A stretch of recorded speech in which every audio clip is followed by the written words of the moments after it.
dedicated to the nurses and the doctors that take care of me in the emergency room when I came in with the full pelvis twist in November 15th, 2015. I know the hospital record doesn't go back that far because when I came in February for more compression on my legs. And by the way, but I know it's easy to look up in some records that you do have put away.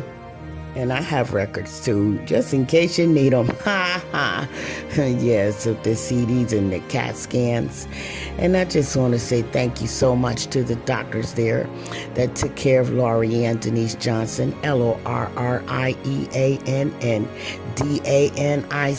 Johnson. I really appreciate it. I have to spell my name because it's not American. And sometimes, all the time, the computer spells it wrong. All right. I just wanted to say I really appreciate it. I'm not screaming when I walk anymore. Yes, it still hurts. I did fall from the sky, after all, and do a full pelvis twist and had an internal decapitation. I really do appreciate the doctors that weren't afraid of me when I came back in this year, and I will be back in, just in case you haven't seen my other notices to you. No, I can't just go anywhere because they're afraid of me. As soon as they take blood work and look at my CAT scans or x-rays, they get very, very afraid, and they don't want me around.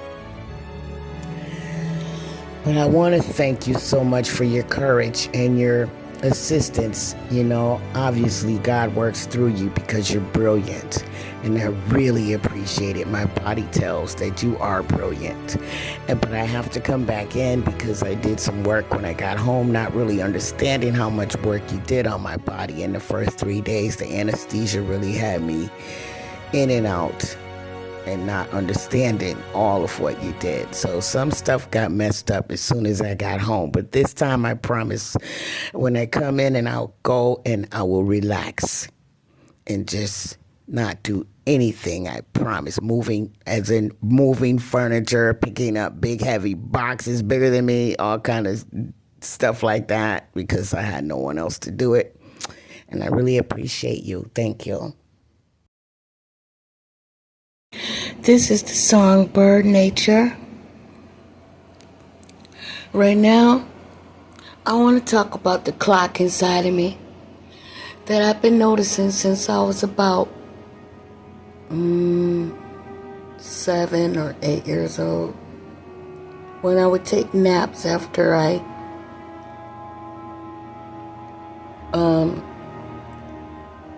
would go outside and play in between. I watched Sesame Street 5 times a day, and inside of me I just knew to go inside when it was like maybe 3 minutes or 5 minutes after Sesame Street has started. Now you see that light up over the curtain? Now when my clock told me what time Sesame Street was on, I would be outside. But by the time I was 10, I learned how to see the clock with my body from inside the house. Because just before nap time, which would be after lunch, after I gave my sister and brother's lunch, sister and brother, one, Crystal Frank, and myself, you see, that's the bathroom light. That's how I know it's time for me to have dinner, and I'm kind of late. So what happened was I had that T-bone steak for breakfast, and I had pancakes. I haven't really had like one whole pancake that I ate. I had 3 pancakes. So it's still light outside because this is Springfield, Massachusetts, West Springfield. And it is summertime, officially today, or yesterday, this week, according to the paper calendar, which is man-made, not inside of you. But this is inside of you. Before there were calendars and clocks, you could know what time it is, what time, not just, oh, I'm hungry, it's time to eat. just it's kind of hard to explain with words, but the daylight tells you what time it is also. You know, we would take our little nap in the afternoon, and then, well, in Alabama, Tuskegee, it kind of looks like this at around 2 in the afternoon. And yes, it stays light until dark, but it's a different side of the America. So anyway, it's a different side of the world, period. You know, it's down there in the tropical. It's a tropical place, literally, on the calendar, on the you know, the weather tells that it's a tropical place. The conditions, literally. So this is different. We're up in Massachusetts, and it'll be dark. You can tell by these curtains over here, because this is the side where the sun comes up every morning. Every morning it gets light over here first, on that side where the door is to go outside. And over here where the bathroom is, it barely light. It's dawn, like a dark blue color in the morning. And that's when I know that it's time to get up for me. And over here it's not as bright like it is right now, because the sun is setting on this side. So I knew my stomach didn't betray me. I've been eating off and on the same T-bone steak. I'm almost done with it. But right now my body wants something else, because it's night, and it is literally nighttime. It's just not dark out, because it's 8 p.m. So I would say my body is telling me that I better eat that cereal, because excuse me, what I really was thinking about was eating something sweet. And see, I'm burping because I sat up straight without holding on. Just, you know, sit up like you're doing sit-ups, you know, without putting your hands behind your head, whatever. Just using my stomach muscles to sit myself up. I've been doing that a lot, just sitting here, laying down, sitting up like 10 times, 20 times, sit on the edge of the bed and just lifting myself up with my butt cheeks, and not trying to be fresh, and my thighs, moving my thighs in and out, just doing isometrics, just moving up and down with my muscles only, not with including my feet. And then at different times I might use my feet, but either way, back to the clock right here. See, just as I'm talking, that is changing up there. It's changing. It's getting darker. It looks a little bit, it's less illuminating. And in there, see, it looks illuminating because that's the corner that gets dark first. It's also the corner that lights up second. This corner lights up first. It's completely dark on that side. Of course, if I go outside, I can find daylight. And the camera is catching this brighter than it actually is with my naked eye. My naked eye is half of that light. Yeah. No. Anyways, after I would take my nap and check out the light in the room to know when it was time, when nap time was over, and I will wake my sister and brother up after a 2-hour nap. And so we could go outside one last time before 6. And the last episode of Sesame Street came on at 6. So when I came in with them back out, we went out, come back in.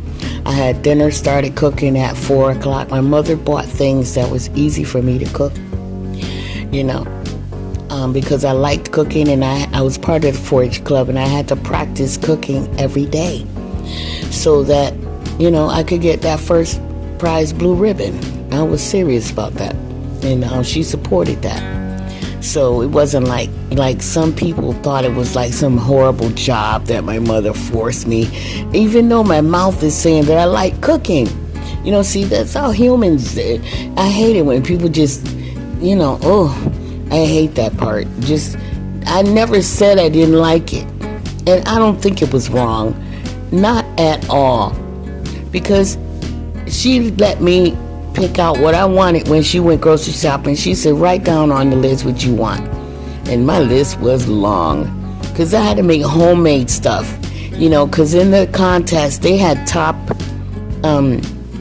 judges, and they could taste and know if you used anything. You can't use any canned goods or frozen. You have to cook it on scratch, or otherwise you don't qualify. And I started that when I was 8 years old, and my mother, she supported that. So I really can't stand all that ignorance of, you know, to me it's ignorant, because if I'm saying I liked it and she supported me with my cooking lessons, and what was I going to do, throw it away after I practiced cooking? No. So me and my sister and brothers ate it, and she liked it too. So, I mean, all that other stuff people be talking through the years that I've been growing up in between, I don't like it, and it's very ignorant. And that's all, you know, I hate to say that, but I have to say it now because it's still continuing. And I'm older now, and people are still even older, younger, it doesn't matter. Oh, your mother shouldn't have done it. Shouldn't have done what? She let me practice. She let me practice. That's why I always got the blue ribbon. One time I got a red ribbon. One time, and that is the truth. And the people that I was competing with in the 4-H club cooking class were 12th graders, 10th. I don't care about the rest. They went up from second grade up and to 12th grade. So I mentioned the 12th graders because why even mention the rest in between? Yeah, they were there. I was beating 12th graders with my cooking skills. So, you know, my mother did a good thing, and we all enjoyed all those good food that I was learning how to make. It was wonderful. I loved it. I thank you, Mama. I thank you for that. That wasn't no bad thing. Maybe it was a bad thing for somebody who doesn't like to cook. Okay? Maybe some people everybody doesn't have a kid so young that wants to cook for real. Not just play around and make a mess. I mean, really learning recipes and making up recipes.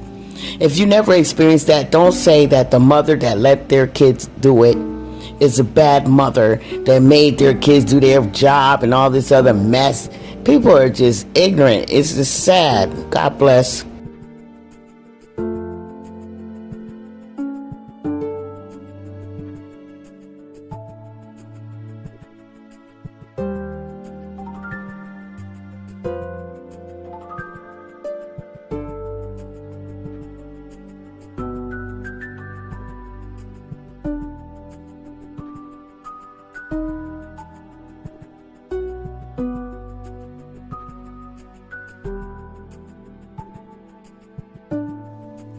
This is for the good doctors and nurses that put me back together.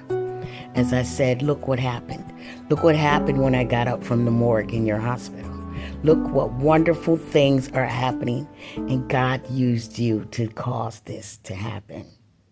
Peace, love, and light, and respect. I will be seeing you very soon.